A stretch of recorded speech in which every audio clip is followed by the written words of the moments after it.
Good morning. This month, February, as you've heard, is Black History Month, and each Sunday we'll start off this part of the service with a short video like this. They've been prepared by the African American Circle of the Center for Spiritual Living in Dallas, and they feature pioneers in science of mind. Now, Black History Month was first proposed by educators at the Kent State University in 1969, and the first observation or celebration of it was a year later in 1970, and then by 6 years later it was being observed all over the nation in educational institutions and centers of Black culture. And then President Gerald Ford recognized Black History Month during the celebration of the United States bicentennial, and he said at that time that Americans should seize the opportunity to honor the too often neglected accomplishments of Black Americans in every area of endeavor throughout our history. And now the folk in Dallas have created these videos for us so that we too can honor and acknowledge and celebrate the contributions and acknowledgments of Black Americans to our very own spiritual movement, Centers for Spiritual Living. Now, here in Santa Rosa, we began our own celebration, as you heard, this past Wednesday with a gospel music concert. And the remaining Wednesdays of this month will be dedicated to Black History Month, and they will feature speakers like Calvin Johnson, Olivia Kinsler, and Lawrence Edwards, and everyone is welcome at 7 p.m. on Wednesday evenings. Now, to add to this observation, next Sunday we're going to do something a little different. I'm going to show a 20-minute video on what white privilege means to us as a spiritual movement and as individuals who are interested in co-creating a world that works for everyone. Okay, so the way it works is this. We're going to have to change things up next week to fit in a 20-minute video. So what we'll do is we'll skip a few things. We're going to skip the closing announcements. We're going to skip the closing song so that we can start the video 10 minutes before the end of service, which means we're going to run long. Okay? So I'm letting you know in advance so you can plan to stay a little longer next week. Now look, if you need to leave at your regular time, you'll still get to see half of the video.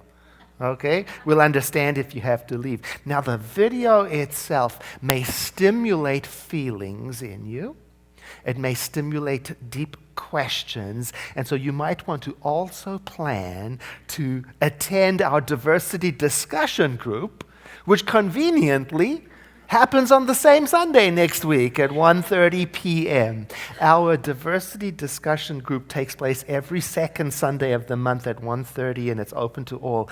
And the purpose of this discussion group is to create the container, the space, the environment in which we can navigate through such ideas and such questions as what is diversity, inclusivity, what does social rank and status have to do with it, racism and privilege. Now, I'm going to get back to this question of privilege in a moment. I first want to talk about the focus here at the Center for Spiritual Living. The focus, you might say our program at the center, is for each person to become aware of the glorious and holy life that wants to live in us, and to let it come through into expression with as few blocks as possible.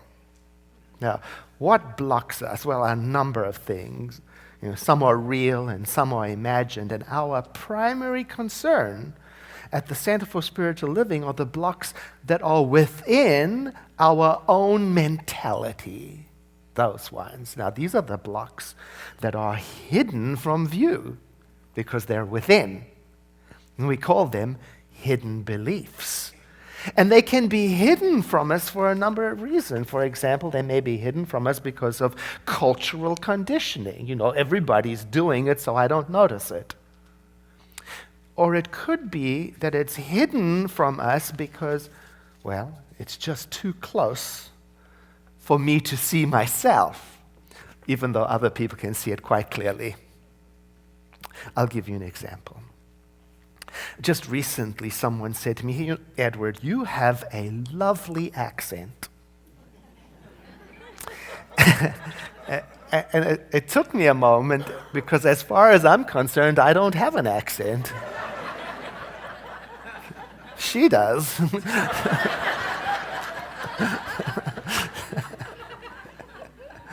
And I thought about it for a moment, and I realized, I don't really go around thinking about my accent.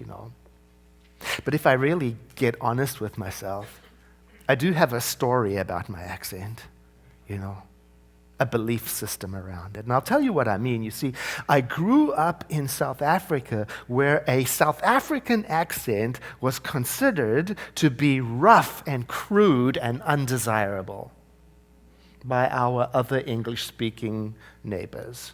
Yeah. And when I relocated to the United States, overnight my accent became charming. So I tucked away that little idea about my rough and undesirable accent, but don't you know, it's still there, below the surface, And it showed up again recently.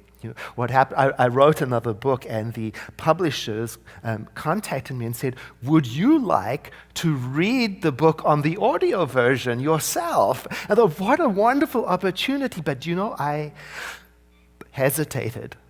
And I didn't even know why I hesitated until I started to think about it. What's this about? Why would I hesitate with such a wonderful opportunity? And I realized, because there, tucked away deep inside me, that invisible belief was still whispering into my ear, "You have a crude and undesirable accent." There it was. It was causing me to question my ability, the possibility of being successful, was causing me to hesitate. Now, the moment that the lady said to me, "You have a lovely accent," her words bumped right up against my hidden belief and kind of brought it up to the surface. And when hidden beliefs come to the surface, you can feel a sense of embarrassment about it, like that moment when you realize you've got parsley in your teeth and nobody told you, and you just did a job interview.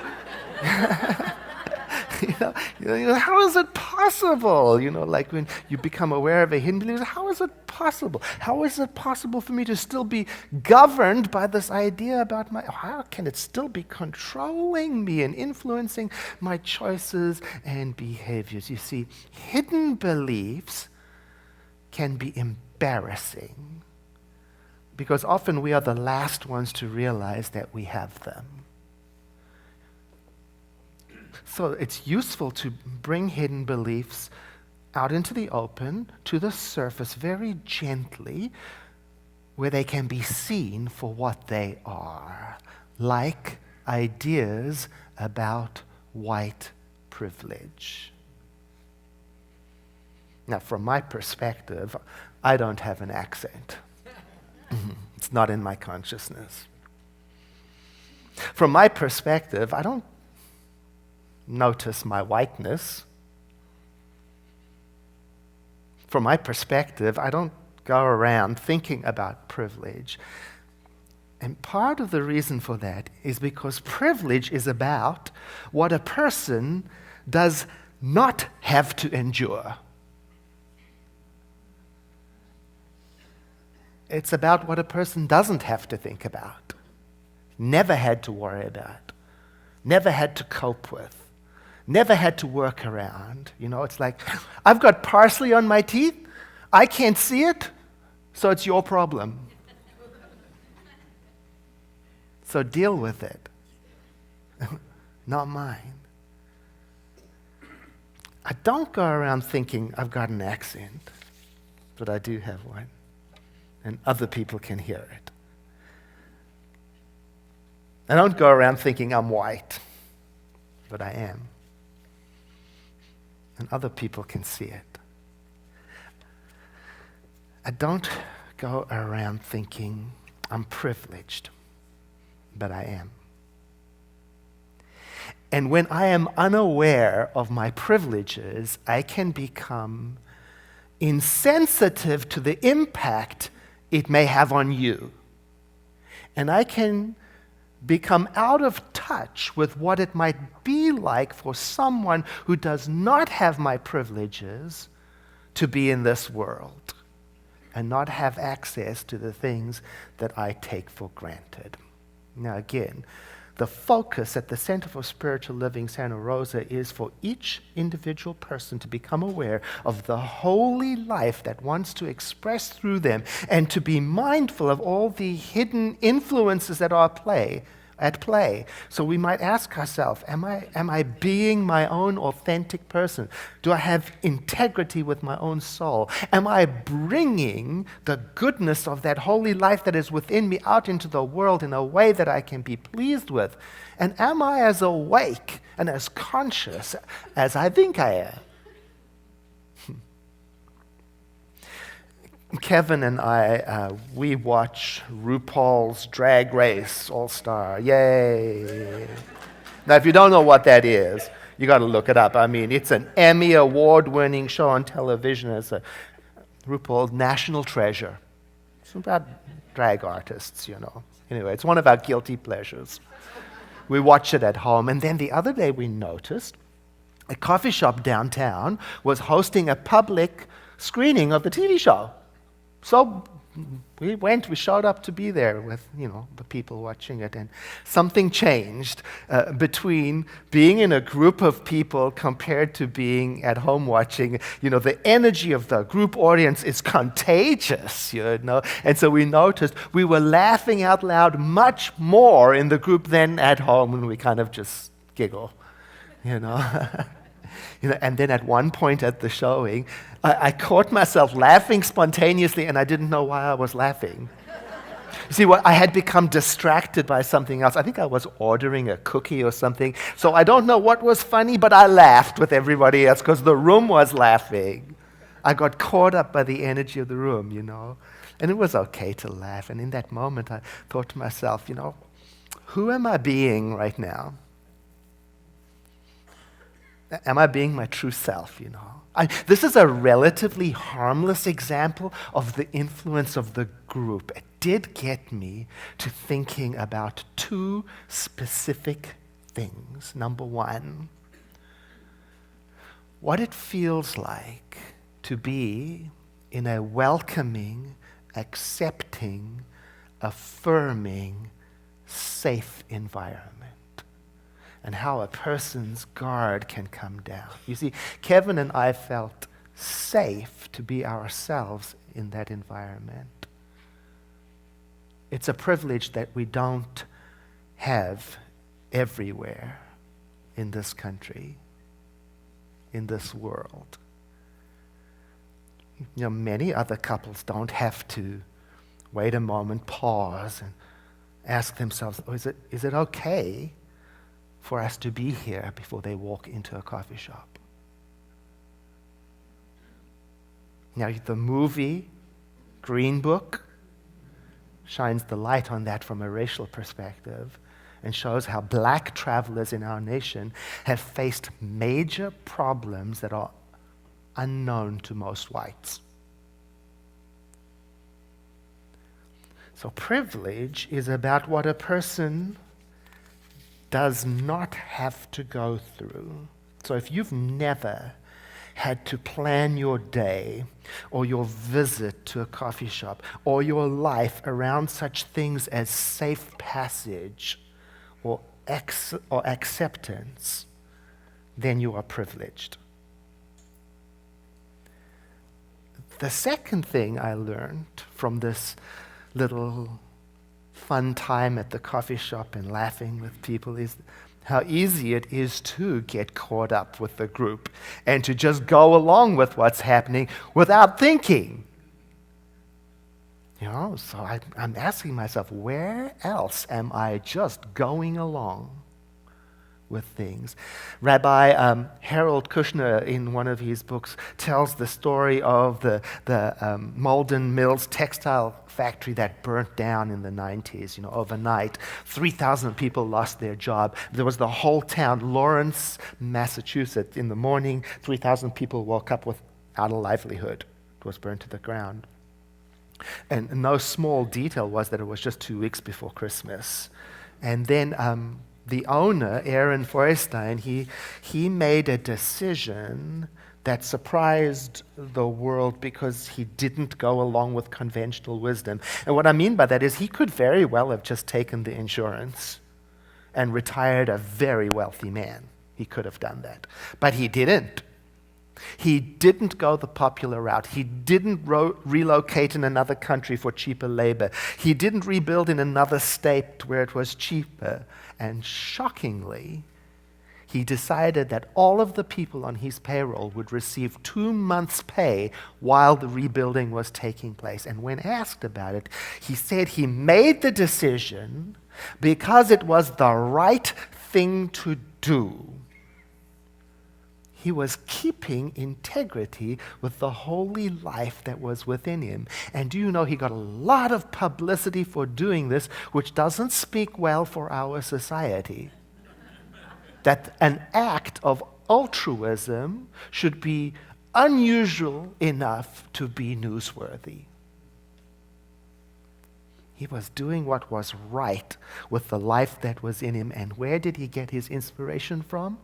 Not common knowledge, not the popular practices of business, but from his holy text, the Torah, which he explains, says that it is not permitted to oppress working people, poor people, vulnerable people, people who are not part of the community, and strangers to the culture.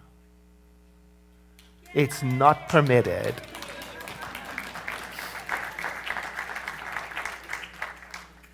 It's not easy to always do the right thing. But I think it gets easier, at least for me, every time I get clearer on what it is that I want to bring forth into this world. And when I do, I feel it. I feel a rightness. It's like a cog in a gear that is slotting into the right place. Now, the focus here at the Center for Spiritual Living is for each person to become aware of this glorious life within and to start living from it so as to feel that rightness, that integrity of the soul. And I think that when you and I start paying attention to that inner holy life, we can expect things to start moving. In fact, I think there should be a warning label on this work. You may experience all or some of the following, like disorientation and confusion.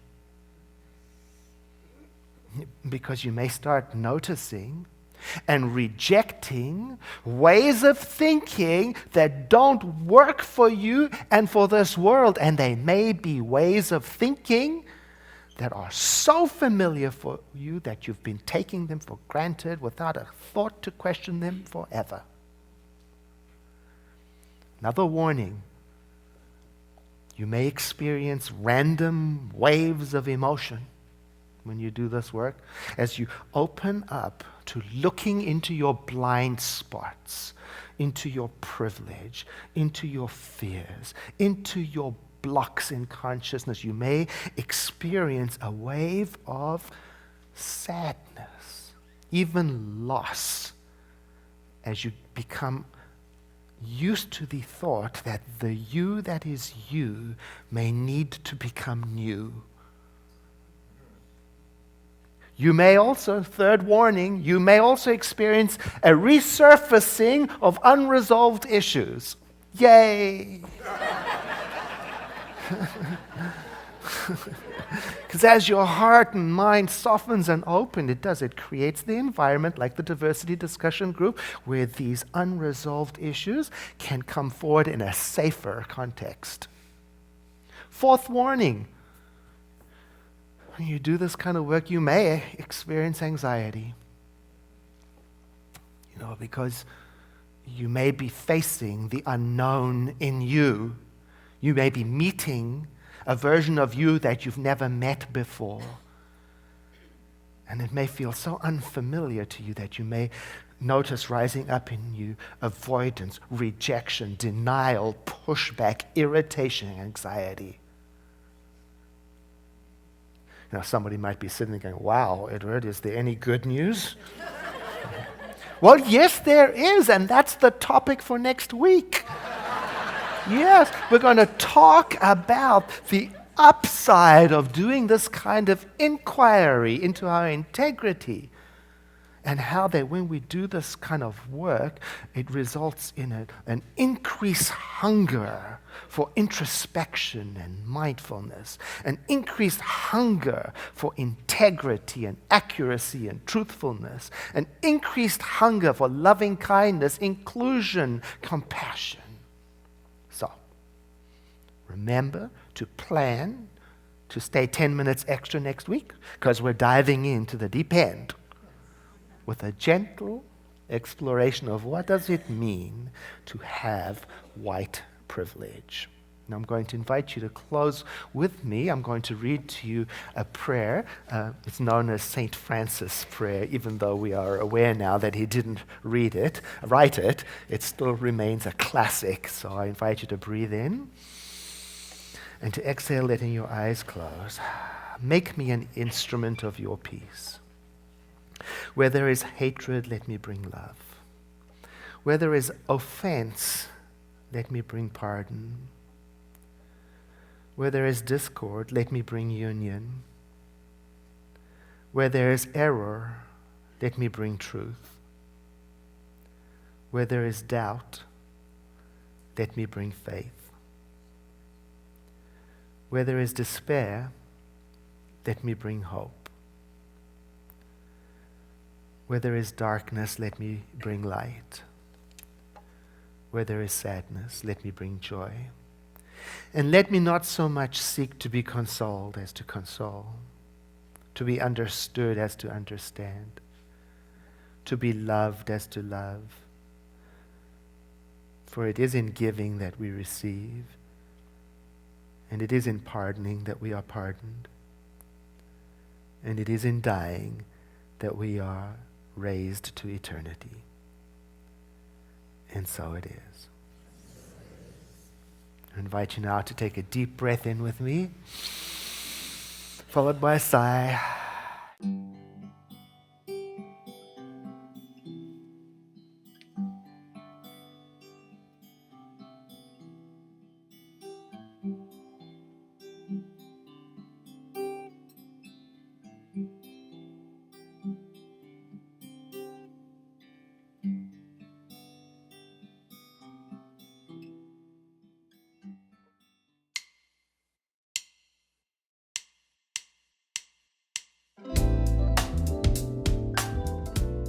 Here's a little-known Black History Science of Mind fact. Jamaican-born Marcus Mosiah Garvey Jr. is well known as a businessman, journalist, Pan-Africanist, and powerful orator of the early 1900s. As such, he attracted thousands of followers to his Black nationalist movement that became known as Garveyism. As founder of the Universal Negro Improvement Association, Garvey encouraged African Americans to be proud of their race and promoted cultural identity through his Back to Africa campaign. But did you know that Garvey was also a follower of the New Thought movement, as well as a student of the ideas and philosophies of religious science? In fact, Garvey studied the same New Thought philosophers as religious science founder Ernest Holmes and his brother Fenwick, and often quoted their teachings. He also was inspired by Divine Science co-founder Nona Brooks. Even the philosophy of transcendentalism, led by writer Ralph Waldo Emerson, resonated with Garvey. He excelled in merging racial philosophical concepts and science of mind principles while addressing the Black condition in America. The strong philosophical beliefs in self-mastery, determination, and willpower that Garvey preached to Black people aligned perfectly with the newly emerging teachings of science of mind. In many of Garvey's speeches and writings, he often urged his followers to get a scientific knowledge of religion. His message was clear: liberate the minds of men, and ultimately, you will liberate the bodies of men. Another instrumental Jamaican in Science of Mind is Dr. Elma Lumsden, who founded the Temple of Light Church of Religious Science in Kingston, Jamaica in 1981. An engaging speaker and master teacher, Dr. Elma is also known for her simple yet dynamic words of wisdom, such as, "Until you can walk on water, take a boat," and "Life is a school, and we're not on holiday." Due to her leadership and diligence, Lumsden helped religious science become recognized as one of 12 key religions in Jamaica. Dr. Elma Lumsden and Marcus Garvey, Black evolutionaries in Science of Mind.